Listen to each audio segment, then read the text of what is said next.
បាទជំរាបសួរថ្ងៃនេះមកនិយាយអំពី Unified Controller វិញម្ដងតាក់ទងជាមួយនឹង site ជាទូទៅ site គឺនៅខាង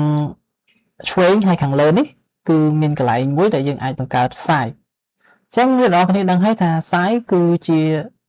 វិធីសាស្ត្រក្នុងការគ្រប់គ្រងក្រុមនៃ configuration របស់ឧបករណ៍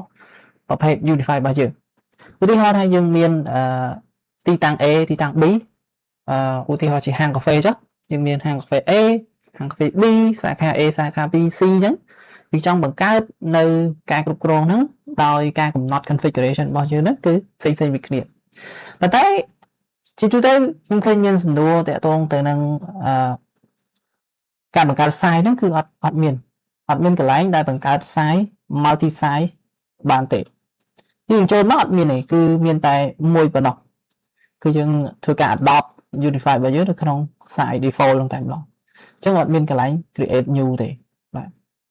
អញ្ចឹងនៅក្នុង Unified Controller គឺគេមានមុខងារហ្នឹងគឺយើងអាចទៅបិទទៅបើក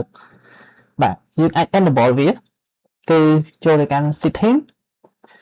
ហើយយើងមើលពាក្យ multi site management នេះគឺ by default គឺវាអត់ tick ឲ្យយើងទេអញ្ចឹងយើងចូលមក tick កន្លែងហ្នឹងមកបាទអញ្ចឹងនៅក្នុង system ហើយយើង tick មកកន្លែង multi site នេះអញ្ចឹងយើងធ្វើការ save apply change បាទអញ្ចឹងវានឹង load មកកន្លែង site switcher ពីមុនអត់មានទេបាទអញ្ចឹងពេលដែលយើង enable កន្លែង multi site ហ្នឹងគឺយើងនឹងមានប៊ូតុងមួយដែលអាច create new site បានហើយ by default គឺមាន site default 0 មួយកន្លែងនេះអញ្ចឹងកន្លែងនេះយើងអាច add បានហើយឥឡូវខ្ញុំដាក់ថាsite 2បាទខ្ញុំអាច add បានឃើញទេអញ្ចឹងយើងអាច switch បានយើងចង់ switch ទៅ site default ក៏បាន switch ទៅ site 2ក៏បានឃើញទេអញ្ចឹងយើងអាច create បានច្រើនទៀតដែរគឺ multi site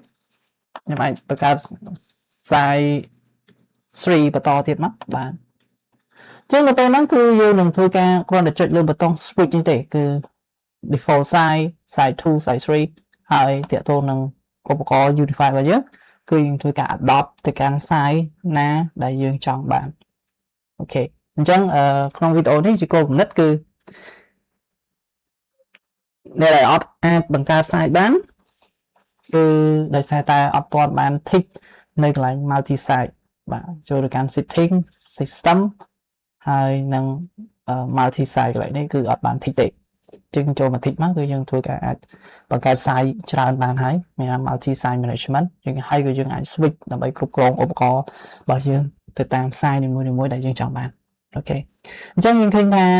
នៅពេលដែលយើងបង្កើត multi site ចឹងហើយយើងអត់អាចដោះវិញបានទេបាទអញ្ចឹងយើងមើល message អត់អាចដោះមូលហេតុអីដោយសារតែយើងមាន site ច្រើនអញ្ចឹងយើងអត់អាចuntick វិញបានទេព្រោះត្រូវតែយើង delete site នឹងចោលអស់ទុកតែមួយហ្នឹងមានន័យថាយើងចង់ manage single site វិញអរគុណអញ្ចឹងការចែករំលែកខ្លីប៉ុណ្នេះសង្ឃឹមថាមានប្រយោជន៍ដល់អ្នកនរគ្នាអរគុណបាយបាយជួបគ្នានៅវីដេអូក្រោយ